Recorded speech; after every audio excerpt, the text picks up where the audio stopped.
This is like need to know information that nobody talks about, ways that Facebook tricks you.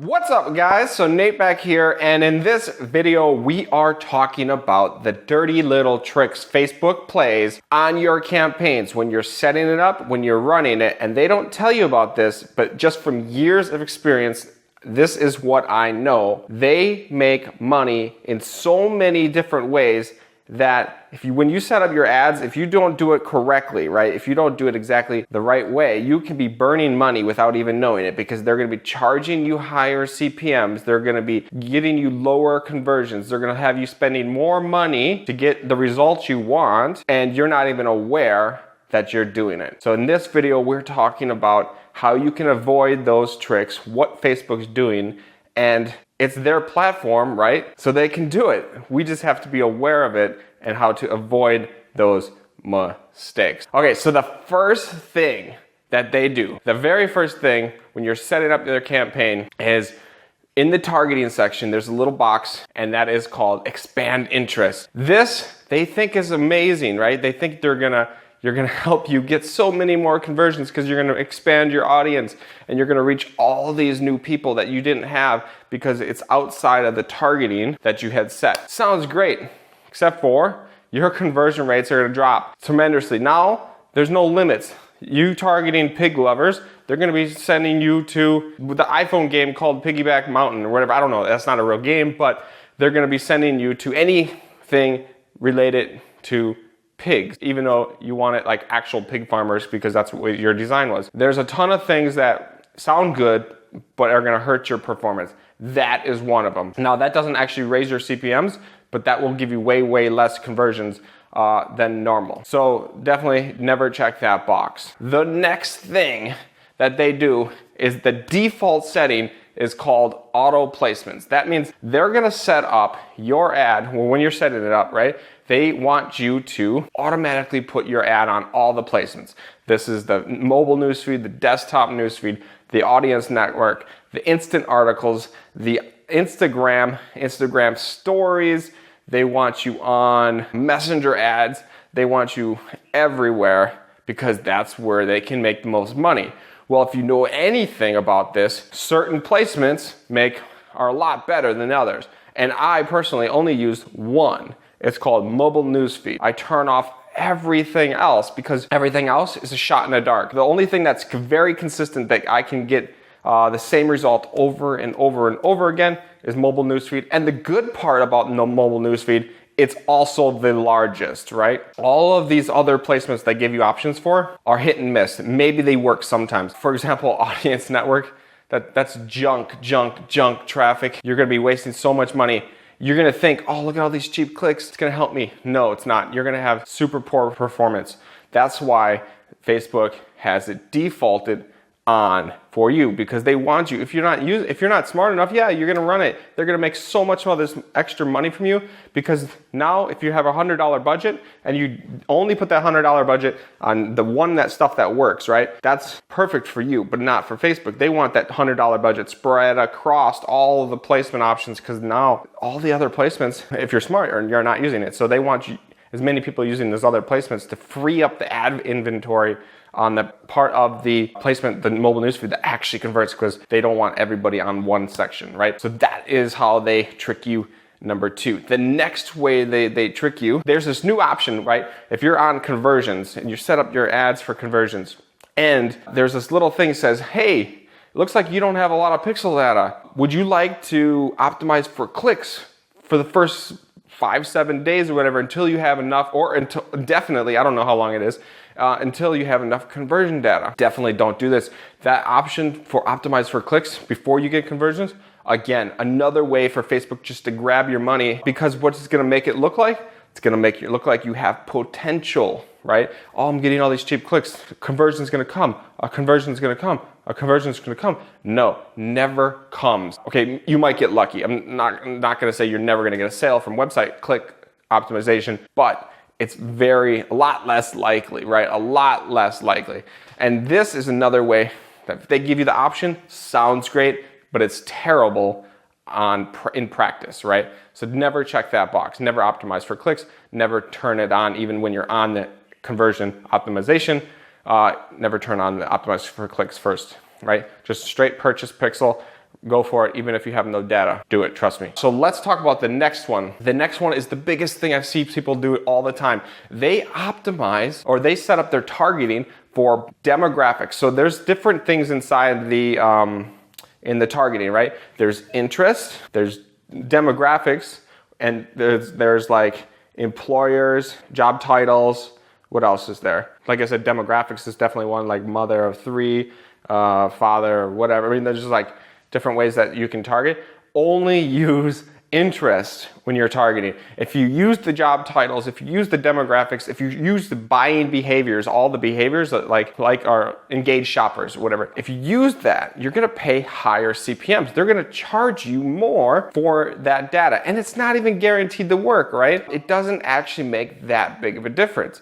If any, it's just gonna give you higher costs. So why use it? It's just another way Facebook makes it sound great that, hey, you know what? Get these engaged shoppers, use them, put them in your campaign. Now you think you're going to actually have better result, but all you're doing is giving Facebook more money. You might have, and if you ran the same ad without engaged shoppers, just normal interest, and then you ran the same ad with engaged shoppers, it's like nearly a $10 CPM difference, okay? So just normal interest, if it was a $10 CPM, right, with engaged shoppers or any of the buying behaviors or any of the job titles or employers, demographic stuff, it's like $10 or $20. It's almost double, 15 to 20. It's just ridiculous that they're gonna charge you that much more. And you can test this for yourself, go try it.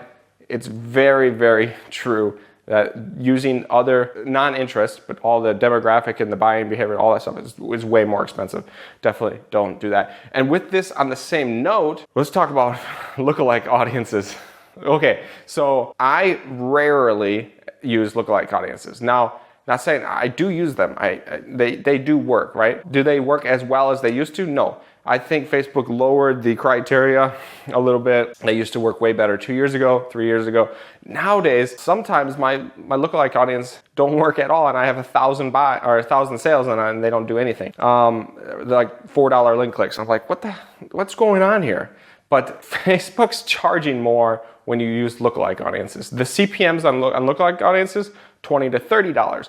On interest, $10 to $15, or maybe even $5 to $10, depending on the niche, right? Or who you're targeting. If you're targeting something that's not really popular, not a lot of people target, super cheap, $5 to $10. If you use lookalike audiences on that same thing, $20. It's like, are you kidding me? Why are you charging me more? And it's not even guaranteed to work more. So I always, if I want to expand, I always try to find new interests first instead of lookalike audiences, because Facebook's they're going to take so much, they're going to figure out every way to steal money from you, and this is one, okay? So lookalike audiences, just know they work, but they're going to be more expensive for sure, 100% of the time. So let's look at the next one. The next one is, most people don't know this. They have these new ad types. I always tell you 1200 by 1200, right? So 1200 by 1200 photo posts are my favorite, but you can actually run a 1200 wide by 1800, right? So you could take up so much of this news feed. If you take up a big chunk of the news feed, Facebook's gonna charge you more, okay? So sometimes I use 1200 by 1650, slightly less than the max 1800, but those things are definitely more expensive, okay? But they work, they take up more newsfeed, you get more engagement, and you can actually sometimes offset the increased cost, and it's worth it. But just know, when you use larger image sizes, they're gonna charge you more. For example, here, let me give you a perfect example of what you do not wanna do, okay? This is like the cardinal sin that nobody even knows about. If you use photo posts, and let's say you're running 1,000 pixel image, 1,000 by 1,000 pixel, a square image, photo post, and let's say you have the exact same image and you run a 10,000 pixel by 10,000 pixel, you upload both into Facebook, guaranteed the 10,000 by 10,000 pixel image is gonna have higher CPMs. guaranteed. Same everything, same whatever, right? But here's the catch, and this is the funny part is, on mobile newsfeed, which is 100% what I target, right? You can't tell the difference. It does not, it looks exactly the same. It looks no different on mobile newsfeed, 10,000 by 10,000 or 1,000 by 1,000. Actually, the very, very truth is it will look no different than a 400 pixel by 400 pixel square. A 400 by 400 will look exactly the same on a mobile newsfeed as a 1,000 by 1,000 will look exactly the same as a 10,000 by 10,000. But Facebook's gonna charge you way more when it's a large image like that. You definitely do not wanna do that, okay? So save your money, upload. I mean, I've tested this at 400, and 400 has about the same as 1,000. So I just run about 1,200, and it's about the same. So you don't have to go much lower. You don't have to do 400 by 400. You can do 1,200 by 1,200. It's about the same. But if you jump up to like big file sizes or stuff that's not exactly standard, Facebook is going to charge you more. CPMs are going to just skyrocket on that kind of stuff. So most people don't know that, but that is one way that they make more money. Charge by file size or image pixel size, because it takes up more space on the browser when they click on it. If you're in a desktop, right? If you click on the image in desktop, it takes up more browser open up, and yeah, they just charge more. So definitely do not do that. Let's check my notes. Okay, so another way that they make more money, they want to trick you. They suggest you click the little box that says, hey, add a CTA button, add a call to action button on your photo post, on your video post. We recommend it. It's amazing. Let's help you get more conversions and getting more engagement on your ads by adding a call to action. Perfect. Sounds great. Let's do that. No. Okay, so here's what exactly what's gonna happen. Now, I can't say this is 100% of the time, but most of the time, and I've tested this so many times, if you add call to actions, you're gonna get great clicks, you're gonna get better clicks, but here is what's going to happen. Your clicks are gonna be cheaper, but everything else is gonna drop. So your conversion, you might go from, let's say, a 6% with no call to action conversion rate to sales down to 2.5% when you add a call to actions. It's gonna get cut in half, less than half. So if you had, let's say, 60-cent website clicks with just photo post and a link in the description, and you had 30 cent, right? Now the actual conversion rate, 6% down to 2.5, you're actually less off, right? You're not nearly as good of a conversion rate because you're getting all this traffic, and then the algorithm is optimizing more for the traffic, not actually for the conversions, even if you're optimizing for purchases, because it's saying, oh, these people are gonna, these people are gonna convert, but that doesn't actually happen. So you don't wanna do that. So call to actions are a big no. I say no to call to actions. Yeah, I see people use them all the time, and sometimes they can work, and sometimes they can actually produce a little bit better results. But I'm talking about the overall consistent picture of what works better on average over the long term. More money spent. I mean, I spent, I don't know, $1.5 million or something ridiculous on Facebook. So I think I can speak the truth to some of these numbers. This is from my personal experience. Okay, so let's move on. Let's talk about the next thing here. Great. Next way they're going to trick you. Like I said, they said optimize for website clicks before conversion. Same thing applies here when you're talking about optimize for view content or optimize for add to carts. Facebook's pixel, super smart, right?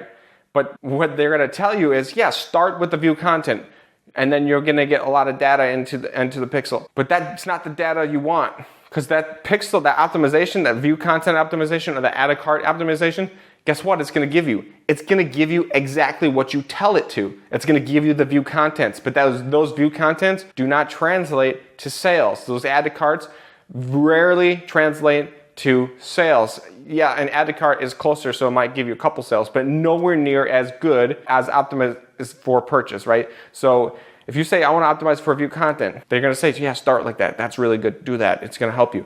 It's not going to help you. You're going to spend more money over the long run because your view contents are not going to translate to sales. You're going to get a ton of clicks, but then you're like, why aren't anybody adding a cart? Why is nobody purchasing?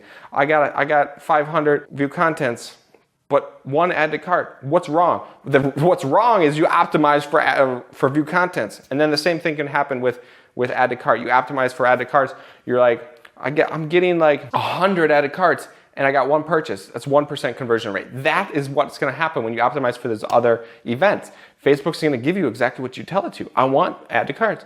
You're saying I do not. When you optimize for add to cart or for view content, you're telling Facebook, hey, I do not want purchases. I only want added carts. Don't give me purchases. That's what you're saying. This is why we don't optimize for viewed content. This is why we do not optimize for added cart. Now, I will tell you 2 years ago, maybe even 3 years ago, yes, I only optimized it for added carts because it was cheaper and it gave almost better conversion rate, right? Now, it's different, 100% different. It does not work that way. It gives you exactly what you optimize for, which is saying, I do not want purchases, only give me added carts. That's why we don't use those. That's how they trick you. It sounds great on paper, give you better metrics, and it doesn't translate on the back end. So that's how they trick you. The next one. All right, okay, let's move on. Let's check out this next point I wrote down here. Another way they are going to charge you more is when you use dynamic product ads. Yes, if you use anything that's generated from Facebook, they're gonna give you higher CPMs, they're gonna charge you more.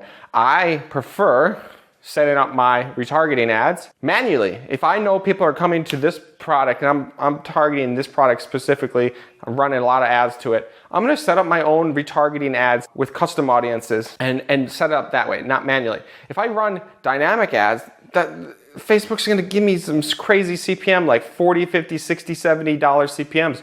If I run manual, I'm gonna still get higher CPMs. I'm gonna still get $20 to $30 CPMs, but not like this $60, $70, $80 CPMs. Those are nuts. And that's what's gonna happen when you run dynamic. Sure, it can be profitable. Sure, it can be easy to set up. Sure, it can work.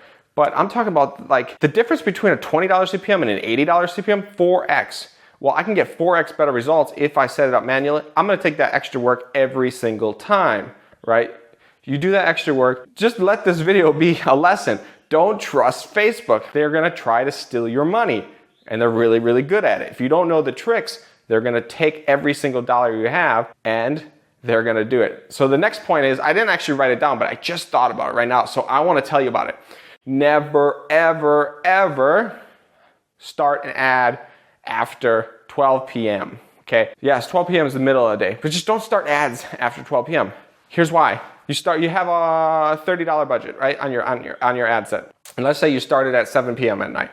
It's gonna rush to spend all that money, all $30 budget on each of your ad sets. It's gonna rush to spend that. It means it's gonna give you a shit performance because it's not gonna be able to find the real people that you want because it's not gonna have enough time to go find those people. It's just gonna try to spend the money as fast as possible. So this is another way Facebook, they don't tell you this, but they're gonna trick you, spend your money, and give you shit results because you set up your ad late. Don't do that, okay? So let's go back to my list. I got a couple more things here. I know this video is getting long, but I gotta get through this because it's very important. If you watch this whole thing, you're gonna learn some things on how to save money on Facebook, and I hope it's gonna help you. Okay, so the next thing, when you're in the ad creation process, right? And you're thinking about the options and you're setting up your ads, and you look at this, the option that says create ad, create a carousel, create a slideshow, do a video, all of the defaults, right? Everything that's there. That is a big no. Do not use the ad creation options. Okay, so this is another way that Facebook just totally steal your money. Those default options, all the create ad stuff, sometimes you can use it, right? Carousels can work, but like in retargeting scenarios. Slideshows can work, but in retargeting. Canvas ads can work in retargeting, but Canvas ads are more expensive CPMs. They can work, but like in retargeting things.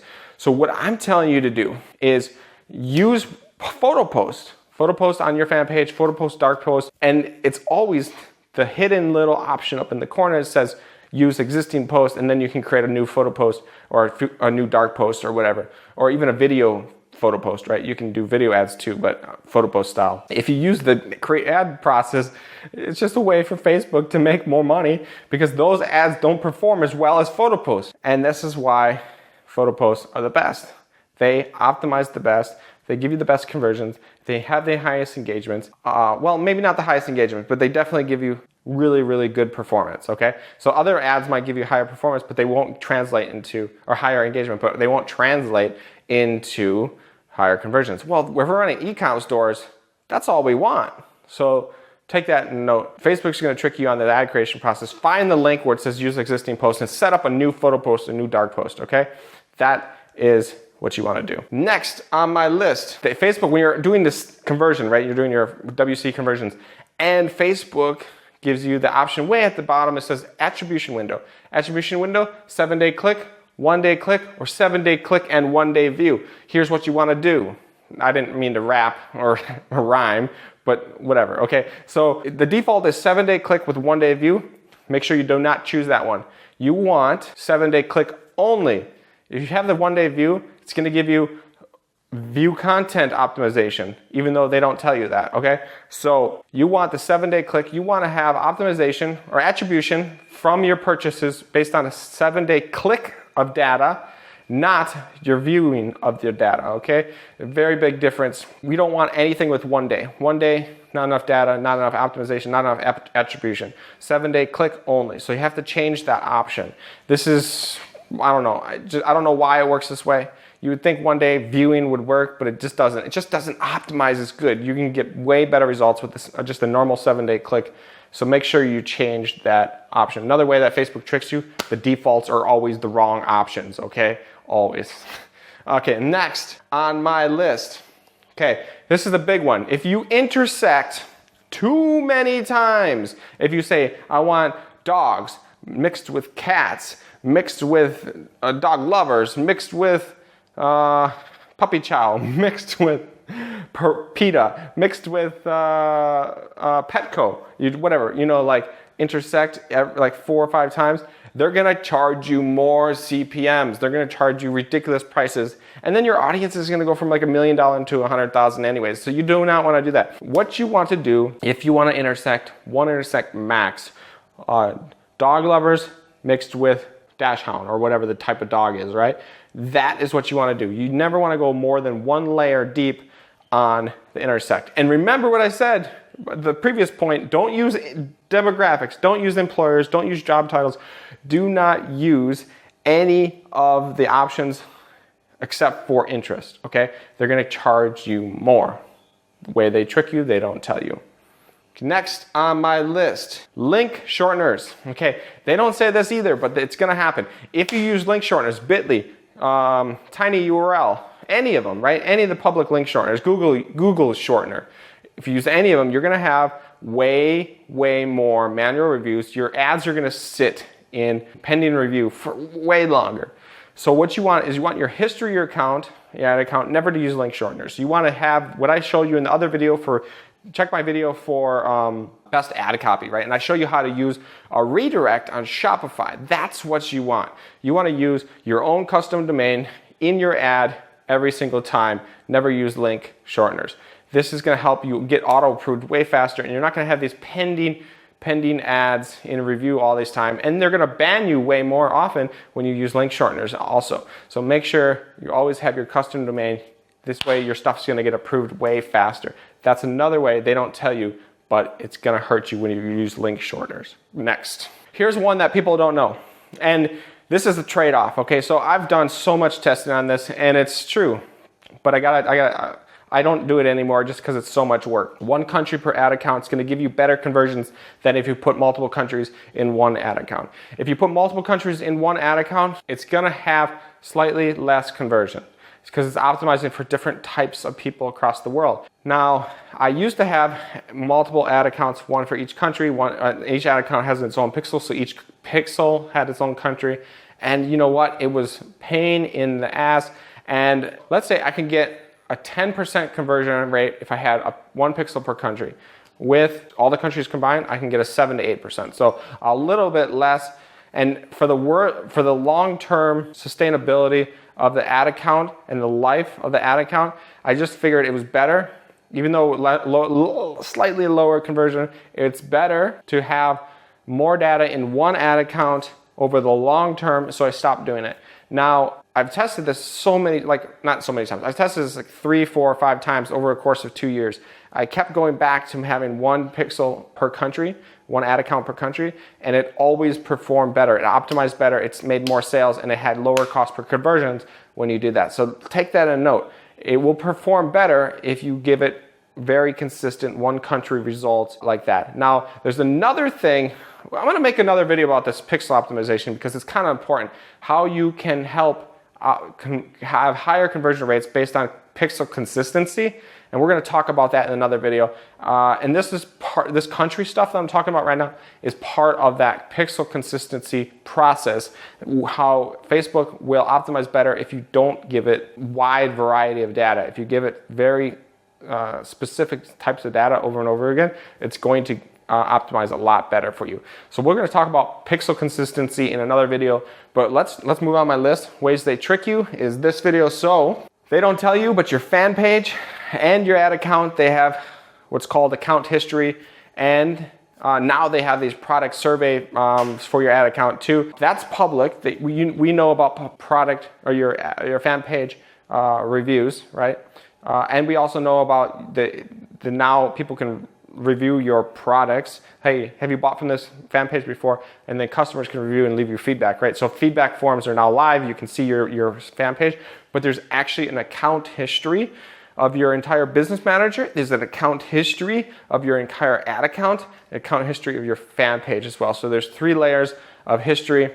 And if your history is all over the place, you're targeting so many different niches and you're getting wide ranges of feedback. So you're running really shitty AliExpress products, and then you're doing print-on-demand hoodies, and then you're putting everything in one ad account, and now you don't have that good history, right? So you have history of really good link clicks because you had a winning product, and then you have a ton of bad history because it's not like low link clicks, high CPMs and everything because you can't find another winner. This is actually gonna hurt you. You need to have positive. Now you can look at like, hey, how is people rating your ad? Is it a positive experience? Are they hiding the ad? Are they flagging the ad? Are they banning the ad? They don't want to see it. This is all stuff being taken into account, but I'm talking about like the overall behind the scenes, which you can't even see. If the overall history of your ad account is, hey, you're making conversions for $10 on average, your link clicks cost $1 on average,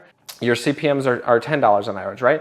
So with that, that's your account history. That's basically what you're gonna get. So if you can start, right, if you can start a new ad account with, all right guys, so I'm back, and I wanted to say, it automatically turned off, I was talking too long. Okay, so we're back, and so we're talking about the account history, and basically if you can start a brand new ad account and you can have like really good metrics in the beginning, if you can have like 30-cent link clicks on a photo post, you can have super winner status right away, you have all positive ads, you have high engagement, you have all the great metrics, great count history, great feedback, great products and people are leaving good reviews. All of this, if you can do this in a brand new ad account for, let's say, the first 6 months, if you can actually maintain it really, really good, that ad account's gonna have super status, right? And that super status is gonna translate to really good performance even when you have bad ads, okay? So when you have bad ads, your bad ads are gonna have lower CPMs than if you had a bad ad account. And bad ads. So if you had a bad ad account over here, bad history of the business manager and everything, that is actually going to give you worse results than if you had that same bad ad, but on a good account. You actually have easier CPMs, lower CPMs. So your latest, I ran that same product as my competitor, but I'm getting $30, $40 CPMs. How is he targeting that niche? I can't make it work. It's because of the history of the ad account. Okay, so that is kind of like something that people don't talk about, but it has a big factor in your prices that you're paying. How is the history of your account, business manager, ad account, all of it? It has a big factor in your pricing, how much you pay for ads. So make that note. Always try to stay on the white hat. Make sure you're always getting the best feedback, the best products. You're not promoting junk. You're creating a brand, right? You're actually doing what you're supposed to be doing, not just trying to make money for short term. You're actually creating a long-term asset. That's what you want to do. That's what Facebook wants on their platform. That's why they're going to reward people for that type of behavior. Okay, so let's move on. We're going to continue on. This video is getting like super long, 40 minutes I think right now. So we talked about new ad account, brand new ad accounts are more expensive. Yeah, so brand new ad accounts are definitely more expensive. That's another point. So if you have no history, my ad account's gonna beat you every time. It's got good history, it's got good CPMs, it's got good cost per clicks and on the history. So my ad account's 3+ years old. I'm gonna have a way easier time than you. But don't let that stop you, right? If opportunity's there, you have to go and create that good experience on your ad account. Make sure you know about it, which I'm telling you now, and you make sure that you're creating that history of a good ad account, the history of a good business manager and now your brand, and in 6 months, and 3 months, basically what you need in a brand new ad account, and you have super high CPMs, super high cost per click, you need that really big winner right away. You need that winning design that's got that super engagement.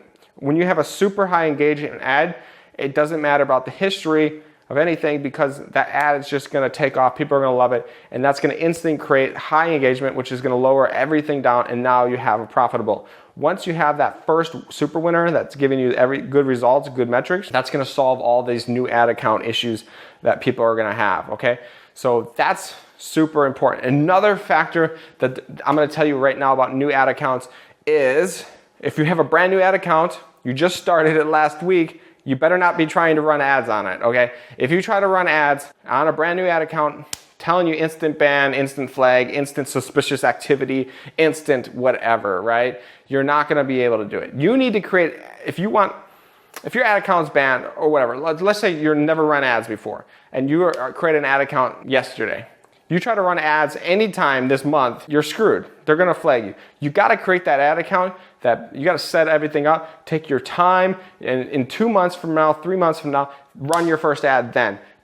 Do not try to run ads right away. You need a little bit of age on an account, business manager, on a fan page. You need a couple posts, you need a couple normal posts, public posts on that fan page.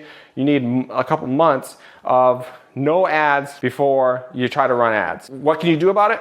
Time. You gotta wait. There's nothing you can do about it. If you try to run ads right away, they're gonna ban you, they're gonna flag you, you're gonna suspicious activity, whatever. They're gonna just make it super difficult for you. This is another way a way for them to avoid all the scammers and the spammers and the people that try to create ad account after ad account after ad account because they were just banned, they're gonna create a new one. If they put this artificial time limit in there, it just gets rid of those people. So just let that know. If you're a legitimate person and you're trying to run ads, you set up an ad account, you gotta wait. You're gonna have to wait 2-3 months, okay? So yeah, it sucks, I know, but it's just part of the process. Like I just have a new ad account for my app, right? My Shopify app, set all that up. But I set up that 6 months ago. I started, now this was brand new pixel, brand new fan page, brand new business manager, brand new everything. I started it 6 months ago, had some public posts on the fan page, whatever. And then when I started to run ads last month, right? So I set it all up 6 months ago, but I started running ads last month. My ads were booming, right? Booming, like no problems, no issues, no nothing. And I had amazing results, low CPMs. Like I'm targeting the business opportunity niche, and those ads are super expensive, like $50, $40, $50 CPMs. Right now, brand new everything, I'm paying $10 to $20 CPMs, which is crazy in that niche, crazy good in that niche, right? Super good in that niche. And my ads have high feedback, everybody's loving them. So Facebook is rewarding me with a brand new pixel because I waited 6 months before I ran ads. B, ads are engaging, okay? So let this sink in. You need the combination of engagement, and that's gonna help you tremendously when you're setting up your ads. Okay, so let's check out this last point here. We talked about history, we talked about brand new ad accounts, we talked about all this. Okay, so I guess I cleared out my list. So guys, this video has been extremely long, but I hope it's been extremely beneficial for you. And I really hope that my microphone's working so that this all recorded. But guys, let this sink in. Post your feedback and your comments in the notes. Hit subscribe, hit the notification bell. I'm gonna make more videos about like stuff that people don't talk about with Facebook ads, because I got like so many years of experience with Facebook ads since 2008, basically running free push shipping offers way back then, and I can talk on this subject for a long time. As you can tell, this video is super long, but yeah, this is like need to know information that nobody talks about, ways that Facebook tricks you. Hopefully this helps, guys. I'm gonna see you on the next video, and subscribe.